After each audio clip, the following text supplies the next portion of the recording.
Hi everyone, welcome back. So today we're going to be talking about why I love my 650 SS. So we'll start at the beginning, which I think is a logical point. So I bought my 650 SS from the original owner, John, who'd owned her since new. Yeah, that's right, since new, since 1967. And I feel very lucky to have her. It's an absolutely tremendous handling bike.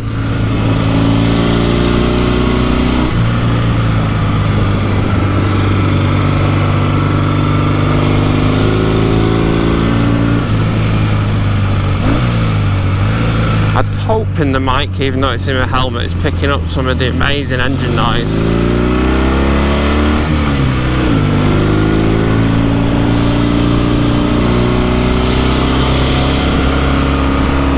Anyone that knows the Catford will know it's quite a technical road, so you've got a lot of roads, so it's quite a technical road, got a lot of bends, tricky bends, decreasing radius, stuff like that, which makes for a fun and technical ride. And it also shows off a bike that handles very well like the SS. I'm in first gear now, it's a right hand shift, so you wind her on, one down into second. That's all you really need for the cat fiddle, really. It shows just how much the bike's actually got in reserve. I'll sit up a bit just so you can see the view.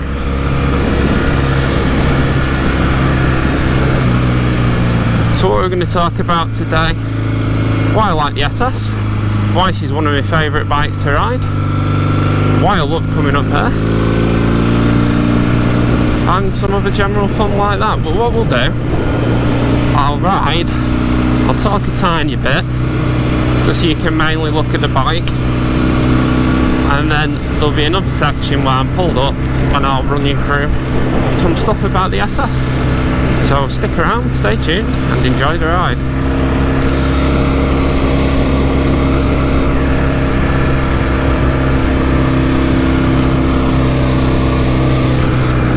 So, first things first, reliability. People often ask me, how do I get a Norton reliable? I'm going to do a video on that, covering just that fact. But just in short, I think the important thing is it's a state of mind, really. If I break down here or I break down 5 miles from home, there's not much difference in the process to recover the bike. I either have to push it, and that's going to take me a long time, or I use a breakdown service. But up to now, with the 650 SS, in 4 years of hard riding, winter riding, I've never actually had a breakdown on the touch wood. So I guess the thing we need to talk about is why a 650 SS? Well, it's quite simple. My dad, his brother, Uncle George, there's a picture.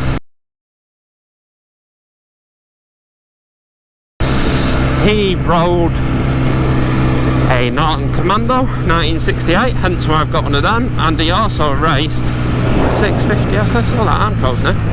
He also raced a 650 SS, and he highly recommended that when I started looking for my first Norton, I've got 4 now, that I actually get a 650 SS. Wow, that view's spectacular. Just remembered when I've got the helmet cam on so you can't see, it's on the chest there, but I'll show you in a second. So that's one of the main reasons why I thought, yeah, you know what, I'm going to get a 650 SS. And we'll stop here and I'll run you through the bike.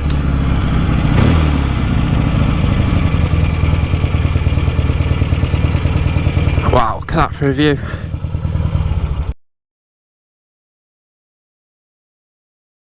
Purity of riding experience. I think that's the main reason I like the 650 SS. In the age of digital bikes, TFT screens, ride-by-wire throttles, having something that you can put a spanner to yourself, maintain yourself, just the pure riding experience without all the riding modes is why this has been out more than my GS over the past few weeks. This is why I've rode it through 4 winters.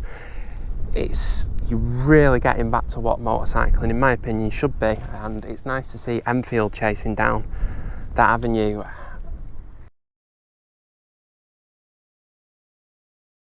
$270 firing orders on British bikes is something that sort of winds me up a bit. I think they should be 360 degrees if you're talking 650 twins. It's a shame Norton aren't doing that with the new Commando. Obviously Commando originally was a 360 degree firing order, so I like getting that original British bike sound, and they do sound so good. So good. You won't quite hear it in this clip because I'm running with my mic, but on the other clips you will hear it where I'm riding. I'll mic it up direct to the back of the bike. Some of the previous clips where I've used the GoPro audio, you can hear it on the chest. Those will be the videos that are remaining on the channel if you want to check them out. So full of technology, TFT screens, riding modes, this, that, even braking modes now. To get on something that's so raw and visceral and you're in control of the bike's not nannying you, it's quite a pure riding experience, really, I'd say. Yeah, so I guess the question is really, why 650 SS? Well, you don't see a lot of them really. They're pretty thin on the ground. You see a lot of Atlases, which is the 750, same chassis, and you see a lot of Domi 99s. This is a slimline featherbed frame. You can tell that by the curve in the back, the wide line straight, and the advantage of the slimline is it's a bit narrower on the knees, it's a bit comfier. So yeah, I think that's the thing really, it's desirability. So I think that's the thing really, it's desirability factor. What do you feel puts a grin on your face when you ride? What do you feel puts a grin on your face when you walk into the garage? And for me, it very much is the 650 SS Norton. I just can't get enough. I can't get enough of any Norton, to be honest, or any British bike, any classic bike. It's great. They just have that difference. So I think the actual riding's a very important thing to talk about. As you see on the channel, I've had modern bikes. I've got a 1200 GS at the moment, and the 650 SS has actually turned more wheels on the road than the BM has in the past 2 weeks. So parts availability, you can get pretty much everything from Norville, Andover, Norton and RGM, which is great. So that's a quite good point, being able to get parts. Obviously I've got a 1927 Norton flat tanker as well, and that can be a bit of a problem sometimes to get a few bits, but there's a good community around, and that's going to be coming back to Camp Fiddle very soon. I've just had the Magneto rebuilt on that. So let's get back to the 650 SS. So let's talk about the motorcycles I've had chat with. I've had 4 Nortons up to now, a 1927 16H flat tanker, a 1944 World War II Norton, which you'll see on the channel being restored, a 1968 Commando, which unfortunately just after I bought it I had to take it apart due to a mistake by a previous owner. That's on the channel also. And the 650 SS. I guess the other advantage with Nortons as well is there's quite a big community around them. There's massive owners clubs. You've got Norton Owners Club, you've got VMCC, you've got Access Norton, which is an American website, Brit Bike, which is another one. So the 650 SS, for those that aren't familiar, it's called the Sport Special model.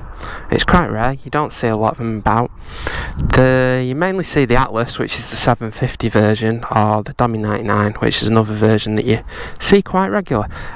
So obviously the 650 SS you don't see quite as many, which is good because it adds to the desirability factor of the bike. You get a lot of people talking about the 650 SS when you put pictures up reminiscing, which is always really nice. I mean, I am absolutely in love with the 650 SS. I've owned it since I was 22. I'm just coming up to mid 30s.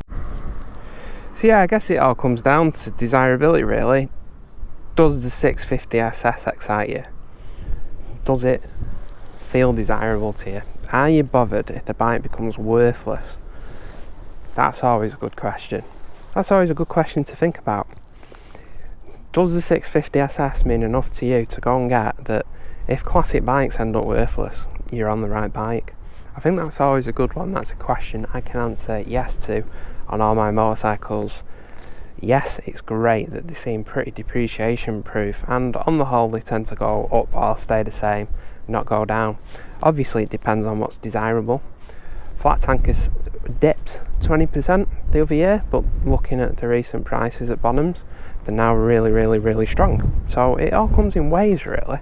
It really does. It just depends on what you like as an individual. You can get a 650 SS anywhere from, say, 6 grand all the way up to 10. They're very varied depending on matching numbers effects. It'd be about $1 grand, then concourse or riding condition.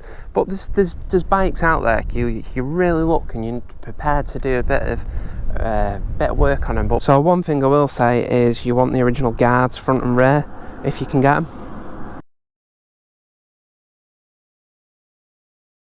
So 650 SS, I bought it from the original owner, John, who'd owned it since now 1967. He'd owned it since. I feel very lucky to finish the restoration, and for the past 4 years I've used it as a daily rider. So they'll do everything, a Norton 650 SS. So I thought I'd come up the Cat and Fiddle for the absolute spectacular view, as you can see. It's beautiful on a cloudy day today. It's actually more beautiful on a cloudy day than a sunny day. I think it's probably quite pertinent really to talk about my motorcycle history and what bikes I've had. There's 28 bikes in total, believe it or not. Serial motorcycle addiction, but such is life. So I got her from the original owner, John. He'd owned her since new and used her to go to work on and everything, and I've decided to continue that tradition and use her as a daily rider. I do think classics, you can really use them. They're a very usable bike on modern roads, a 650 SS. You don't tend to get to the point where you're holding traffic up. If anything, modern traffic can hold you up. It's a very quick bike. What else?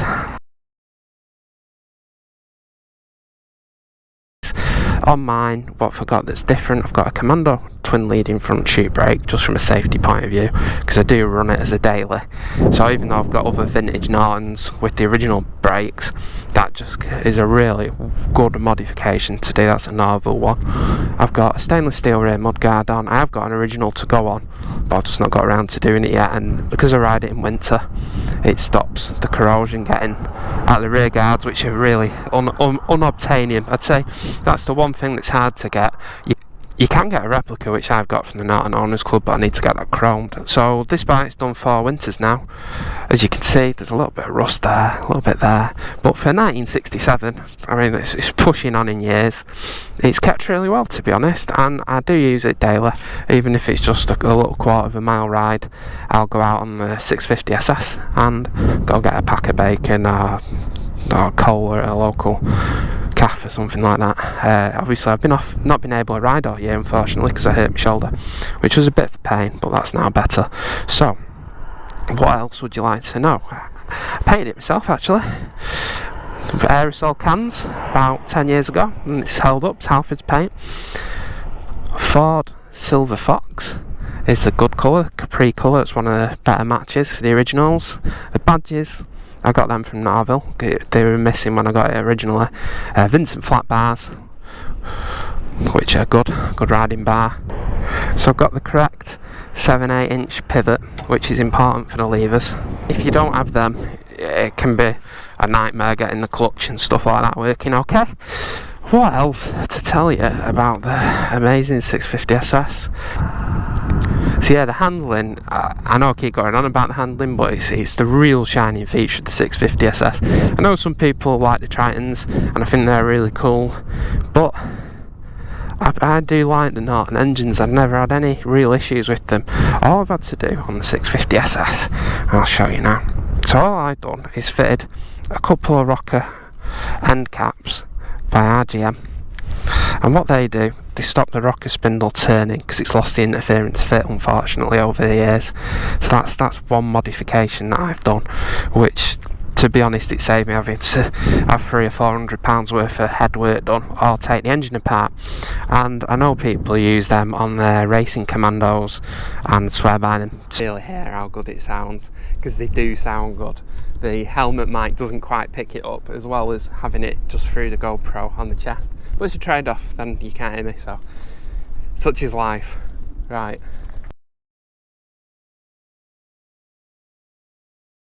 So 650 SS starting, I'll run you round it, that's the easiest way. So the first thing you want to do is up here, is your fuel tap. I don't know if you're going to be able to see this, but hopefully. Put your fuel on. That little button there tickles the carbs. 1, 2, 3. There you go, so you get a little drip. Right.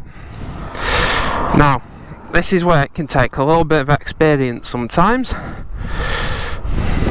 Engine's cold.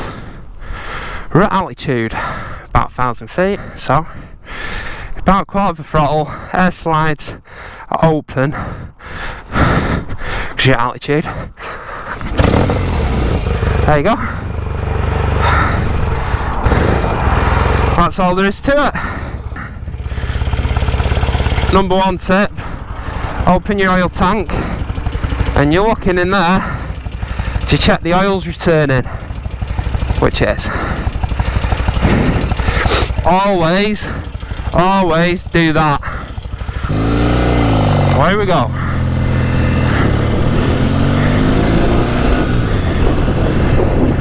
Oh, I shut my visor because it is freezing! Even with the climb stuff on, it's pretty cold today. What you need to do is always set your carbs up at the altitude you intend to ride at. That's an important fact. So, if you're above sea level, you set the bike up so that's it set up mainly for most of the riding that I do. By doing plug chops and stuff like that, that's always interesting to read about. So, 650 SS is great handling. It's got a great engine. It's got good brakes with the twin lead off the commando on compared to the single lead. This gives it a bit of extra braking.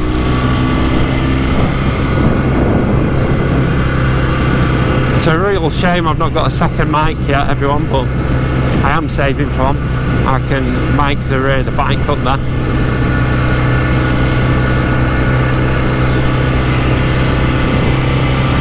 I think another good factor is with the SS is I have a magneto on mine, which is good because if I have an electrical fault I can still get home. Obviously you've got to keep the magneto in good fettle, which is why it's important to do your magneto rebuilds. I think the number one factor with I think the number one thing with running a vintage British motorcycle or any vintage bike or classic bike is maintenance. Just keep on top of when things are meant to be done. Change your oil regularly, it's a lifeblood of your machine. I change mine a lot more than most people would, just because it's 25 quid for 2 oil changes pretty much.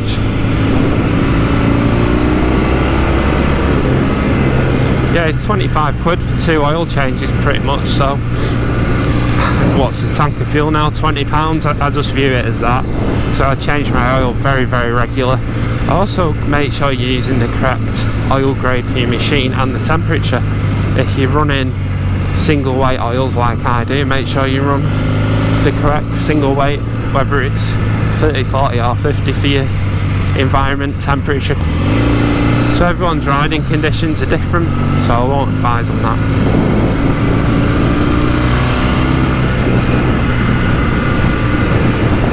I could stay up here and play all day, but I don't want to overdo it with my shoulder. As a few of you know who follow the channel, I am recovering from quite a bad shoulder and neck injury. Totally bike unrelated, but it's kept me off bikes for about a year. So I'm just glad to be out riding again, especially on a Norton. I couldn't kickstart it, which is a problem. Always nod at learners, because we've all been there, every single one of us.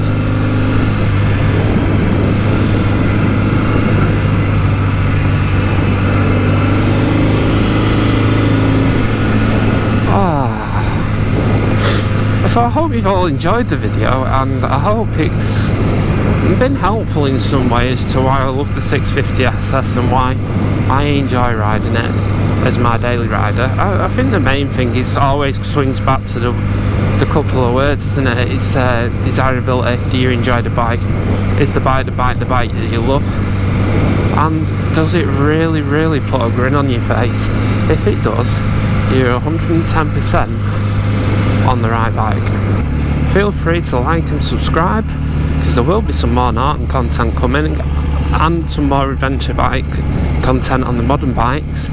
The next video coming, I'm going to give a recap on the Commando rebuild and restoration and what's been done on that. So I hope you enjoy. Thanks, and remember, whatever you've got, ride them, don't hide them. Just decided to stay around.